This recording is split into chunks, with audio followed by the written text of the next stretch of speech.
Bismillahirrahmanirrahim. Assalamualaikum warahmatullahi wabarakatuh. Nama saya Nur Aidillah binti Maimun dan pada hari ini saya akan membuat pembentangan kajian tindakan saya yang bertajuk Penggunaan Teknik Juta Arah dalam Penguasaan Kata Arah Murid Sekolah Rendah Tahap 1.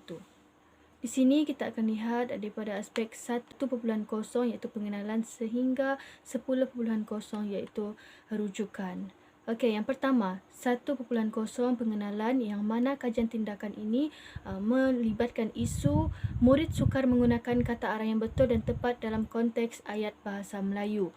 Modul yang digunakan adalah modul aspek tata bahasa, yang mana kata arah ini terdapat dalam aspek tata bahasa Melayu yang perlu dikuasai oleh murid. Standard kandungannya ialah 5.1 memahami fungsi dan menggunakan golongan kata mengikut konteks, dan standard pembelajarannya ialah 5.1.4 iaitu memahami dan menggunakan kata tugas mengikut konteks 3 iaitu kata arah. Konsep kata arah. Kata arah ini merupakan sejumlah perkataan yang hadir sebelum frasa nama dan selepas kata sendi nama. Ini adalah berdasarkan pandangan oleh Richard Leopold pada tahun 2016. Tujuan kajian tindakan ini dilaksanakan adalah untuk meningkatkan tahap penguasaan kata arah peserta kajian sekaligus menambah baik amalan pengajaran secara efektif. Pendekatan yang digunakan adalah pendekatan eklektik dengan strategi berpusatkan murid berasaskan kaedah didik hibur menggunakan teknik permainan. Berdasarkan pandangan Melvina Chung, Norazah Nordin dan Jamaluddin Badusah pada tahun 2018, pendekatan berasaskan permainan digunakan untuk mewujudkan minat dan suasana seronok murid. Justru kajian tindakan ini juga menggunakan pendekatan yang berasaskan permainan. Mari kita fokus kepada fokus kajiannya pula. Fokus kemahiran penguasaan kata arah dalam konteks ayat. Kemudian berdasarkan kepada peserta kajian tahap 1 tahun 3. Di SKP yang saya telah tekankan di sini adalah aspek tata bahasa dengan standard kandungan 5.1, standard pembelajarannya 5.1.4 dalam kurungan 3. Model tindakan yang telah saya gunakan adalah model Kemis dan McTaggart pada tahun 1988, yang mana berdasarkan model ini dia berasaskan kepada 4 perkara penting. Yang pertama adalah refleksi awal, yang kedua merancang, ketiga bertindak dan yang terakhir sekali adalah memerhati. Intervensinya yang dinamakan sebagai teknik juta arah. Teknik juta arah ini membantu menyelesaikan masalah penguasaan kata arah peserta kajian. Selain itu, kita akan lihat objektif dan soalan kajian. Objektif kajiannya, yang pertama, mengenal pasti tahap penguasaan kata arah murid dalam konteks ayat bahasa Melayu. Dan perkara ini diselaraskan dengan soalan kajian, apakah tahap penguasaan kata arah murid dalam konteks ayat bahasa Melayu. Yang kedua, mengenal pasti tahap penguasaan kata arah murid menerusi pengaplikasian teknik juta arah dengan soalan kajiannya, sejauh manakah teknik juta arah ini dapat membantu dalam meningkatkan penguasaan kata arah murid. Seterusnya, 4.0 peserta kajian. Peserta kajian ialah murid tahap 1 tahun 3, yang mana mereka ini mengalami masalah penguasaan kata arah dalam konteks ayat, dan mereka ini juga dipilih berdasarkan skor ujian pra yang terendah. 5.0 tindakan yang dijalankan adalah berdasarkan model Kemis dan McTaggart. Di sini terdapat 2 kitaran yang saya gunakan, kitaran pertama kemudian kitaran kedua. Kitaran kedua ini dilakukan disebabkan adanya penambahbaikan terhadap kitaran pertama tersebut.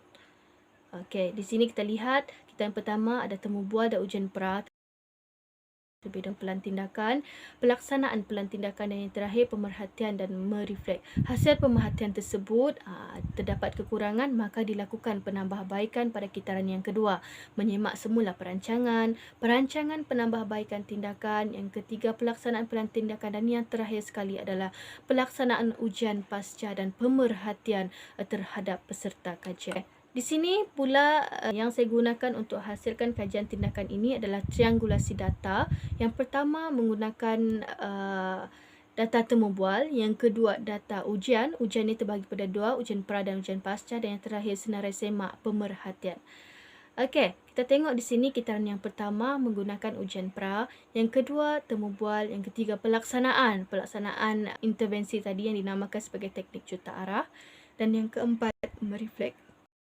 Hasil merefleks disebabkan berlakunya penambahbaikan, maka berlakunya kitaran yang kedua, iaitu dimulakan dengan semakan tindakan. Yang kedua, penambahbaikan itu tadi.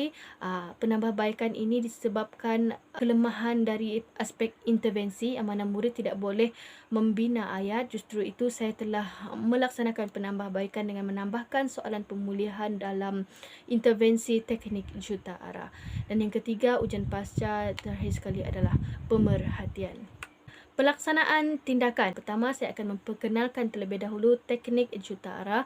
Yang kedua, memberikan panduan teknik juta arah. Yang ketiga, memberikan demonstrasi teknik juta arah. Dan yang terakhir sekali adalah pelaksanaan teknik juta arah. 6.0 iaitu dapatan kajian. Dapatan kajian ini adalah untuk menjawab kedua-dua persoalan yang telah diketengahkan yang saya bentangkan sebentar tadi. Apakah yang pertama, persoalan yang pertama, apakah tahap penguasaan kata arah murid dalam konteks ayat bahasa Melayu? Persoalan ini dijawab menerusi dapatan data temu bual. Yang pertama, A. Penguasaan topik kata arah peserta kajian sangat lemah. Menerusi soalan yang pertama, keempat dan kelima. Yang pertama, saya faham topik kata arah dan kesemua peserta kajian menjawab tidak. Kemudian bagi soalan yang keempat, peserta kajian tidak boleh membina ayat menggunakan kata arah dan juga mereka tidak boleh membina ayat menggunakan kata arah secara spontan. Menerusi dapatan data ujian pra pula, pemerolehan skor ujian pra yang rendah menunjukkan tahap penguasaan kata arah murid dalam konteks ayat bahasa Melayu masih berada pada tahap yang rendah, iaitu di sini dapat dilihat peserta kajian pertama sehingga ketiga memperoleh skor markah 1 daripada 10 dan manakala peserta kajian keempat dan kelima kedua-duanya memperoleh 2 dan 3 daripada 10 markah ujian pra. Kemudian, berdasarkan dapatan data ujian pra juga, tahap pencapaian murid sangat terhad. Hal ini dibuktikan berdasarkan skor ujian pra tadi. Jika dilihat tahap pencapaian peserta kajian, mereka masih berada pada tahap yang sangat lemah, iaitu tahap pencapaian mereka ialah 1 dan 2 sahaja. Okey, bagi menjawab dapatan kajian untuk persoalan yang kedua, iaitu sejauh manakah teknik juta arah dapat membantu dan meningkatkan penguasaan kata arah murid.